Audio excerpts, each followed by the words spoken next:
Imposibleng hindi ka raw madadala sa kanta ng viral singing duo ngayon na navideohang nanghaharana sa mga pampublikong sasakyan sa Bohol. Ano kaya ang kanilang mga hugot? Kahit pa mga nagmamadaling pasahero sa terminal na ito sa Tagbilaran City sa Bohol, napapahinto kapag narinig ang kanilang tinig.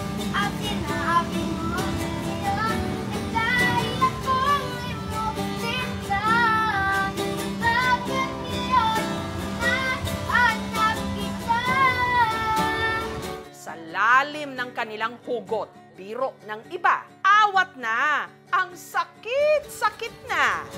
Ikaw pa rin ang nais ko, ang dama ng puso ko. Mahirap na kayain ang isip at damdamin. Ikaw pa rin ang hanap ko, mapapatawad ba ako? Ulit-ulit sasambitin, sumisigaw ang damdamin. Mahal pa rin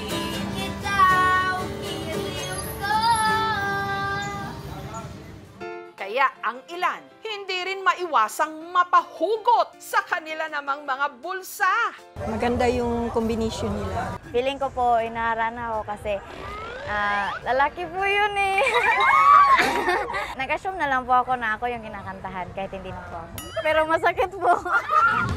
Ang viral singing duo ng Tagbilaran, ang 19 anyos na si JR at ang 12 anyos niyang nakababatang kapatid na si Jundel. Ginagalingan ko kapag may video. Masaya rin ako kasi nahanap kami ng mga tao. Pangarap daw talaga ni JR na maging sikat na mga awit. Ito kasi ang nakikita niyang susi para makaahon sila sa kahirapan.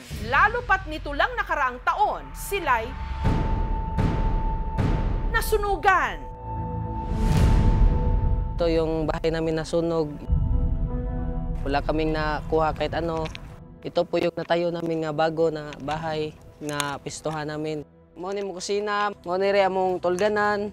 Kaya waman may kutson ron, kaya sa una nasunog among balay doon sa una. Di mo nang wala na may kayo gamit dire. Kami po kami sa school, pagdating namin wala na kaming bahay. Naubos po yung lahat ng gamit namin, ma'am. Lahat ng pinaghirapan ng mga anak ko, ma'am, naubos lahat. Pati mga medal na iniingatan nila, ma'am, wala na lahat. Naulat ko dahil naghirapan ko yun para makuha ko yung medal ko. Kaso, sunog na. Kasamang naabo sa sunog ang dalawang gitara ni JR. Mahal ko po yung gitara ko kasi matagal na yun sa akin. 10 years na yun tapos sinunog lang. Para makatugtog, ang tatay nilang si Rodelito nagsumikap na makapag-ipon para mabilhan ng bagong ukulele si Jundel. Dahil po sa ukulele ko, lumakas yung loob ko na kumakanta sa maraming tao. Nagutang po ako para makabili ako ng gitara bago. Malaking tulong na po sa akin na may gitara akong bago kasi magagamit ko na sa pagkanta ko. Kaya ganun na lang kasigasig ang dalawa sa pagkanta. Kahit pa makipagpatintero sila sa mga sasakyan. Di maamin ng damdamin na ngayon wala ka na sa aking building. Araw-araw ang dalangin ay mayakap kang muli at mangkin. Sa kabila nito, may iba na parang hindi raw sila naririnig o nakikita. May magalit kasi huwag daw silang kantahan. May bus naman, wala daw kaming bukas dyan. Sabi naman, iba huwag kayong maglabot. Yun lang ang paraan para bumangon yung buhay nila. Sunod naman silang dumayo sa beach na ito sa Panglao kung saan mas maraming turista. Ngunit paano nga ba ang pag-ibig ko'y nababalik? Ba't ikaw na nasaktan kita ng labis? At sinabi ko sa'yo na kaya kong limutin ka. kapitan. Ikaw pa rin ang nais ko, damang-dama ng puso ko. Muling sasambitin, sinisigaw ng damdamin. Mahal pa rin Kita umiliw ko.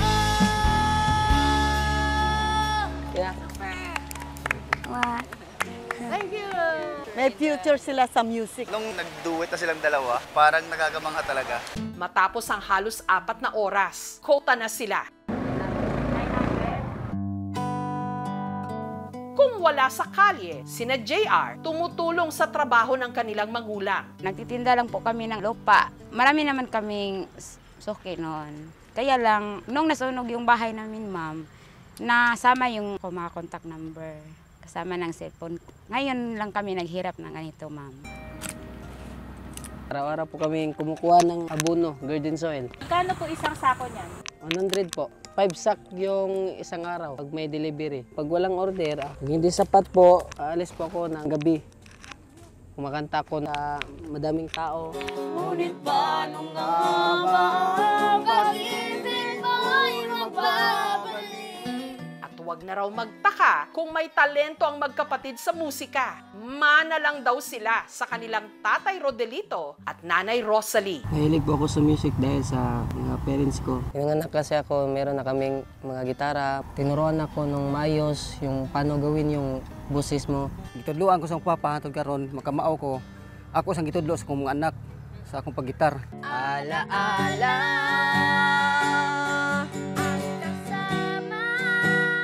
Pati na taste sa music na mana ng magkapatid sa kanilang mga magulang. Kaya ang madalas nilang kantahin, mga 90s na OPM o Original Pinoy Music Hits.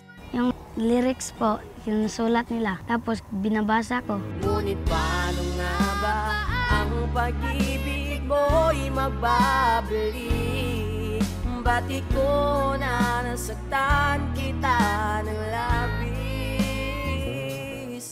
At ang isa nga sa kanilang paborito, ang hit song noong dekada 90 na Mahal Pa Rin Kita ng OPM rockstar na si Paul Sapiera. Ikaw pa rin ang nais ko, damang-dama ng puso ko.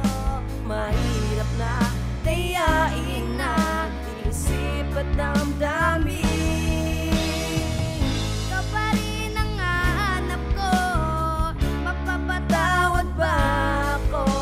Mulit-muling sasambitin, sinisigaw ng damdamin. Mahal pa rin kita umiliw ko.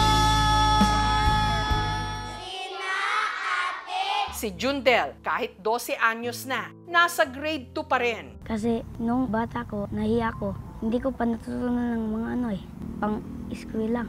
Masipag po siyang mag-aral at hindi lumiban sa klase. Siyempre, natuwa ako dahil sa mura nilang edad, alam na nila na kung paano sila kahit konti makakatulong sa kanilang pamilya.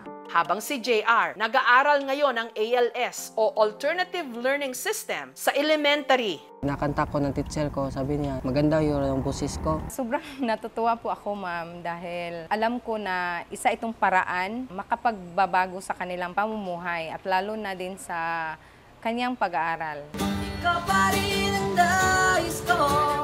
Matagal na naming pangarap yun na, na makilala kami sa mga tao na yun pala yung talent namin na magagamit namin balang araw. Sisikat din sana.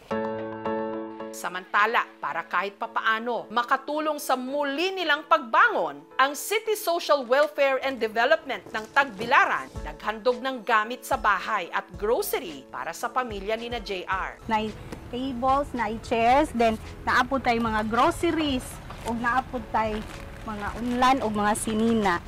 Hinandugan din sila ng scholarship. Malipayon mi nga mabalitan ninyo nga sa inyong pag-eskwela sa kolehiyo, kami nang bahala. Libre na. So congratulations! At para hindi na nila kailangan pang magtanghal sa kalsada, may isang resto bar sa Bohol na nag-alok ng regular gig para kay JR. Nagbibigay po sa inyo ng pagkakataon na makaperform po dito sa aming resort. At sinabi ko sa'yo na kaya ko limutin ka. Nung gabi ring yon, nagbigay ng sample ang magkapatid sa kanilang mga customer. Ikaw pa rin ang nais ko, damang-dama ng puso ko. Mahirap na tiyain ang isip at damdamin. Pero sa kalagitnaan ng kanilang pag-awit,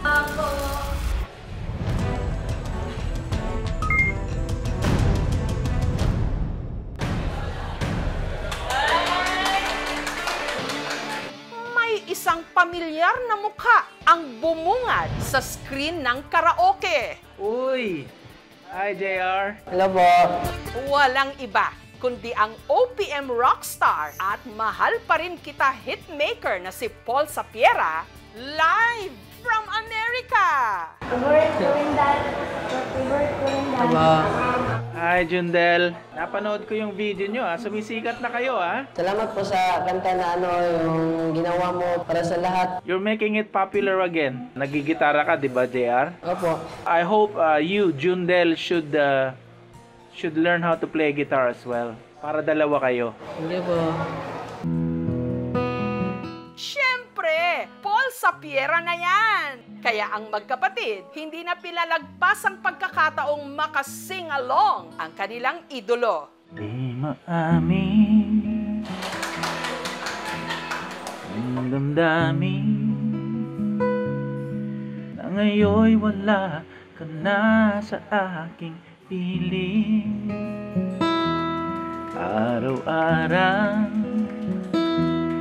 ang dalangin ay mayakap kang muli at makin. Sinabi ko sa'yo na kaya kong limutin ka. Bakit ngayon hinahanap kita? Ikaw pa rin ang nais ko, damang-dama ng puso ko.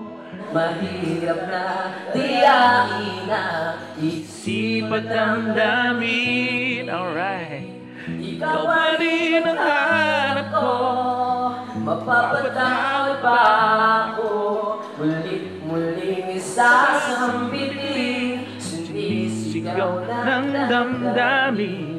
Mahal pa rin kita o hiling ko.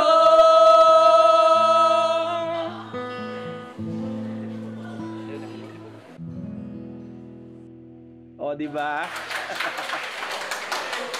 So cute. Thank you guys. Thank you so much. Nice po, nice po. Thank you. Pag-aralan nyo kung paano mag-compose ng sarili nyong kanta para makapag-record kayo. It's very promising. You're very young and you have what it takes. Alright? Ikaw pa rin ang nais ko, ang dama ng puso ko. Sana kahit pa sa isa lang kanta, mabago ang buhay nila at maging mga susunod na rockstar! Ikaw pa rin ang nais ko, damang-dama ng puso ko. Mahirap na tiyain ang isip at damdamin. Ikaw pa rin ang hanap ko, mapapatawad pa ako. Muling isasambitin, sinisigaw ng damdamin. Mahal pa rin kita o hiling ko.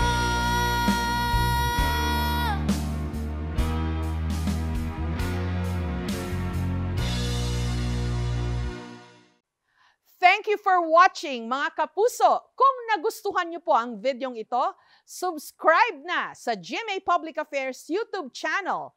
And don't forget to hit the bell button for our latest updates.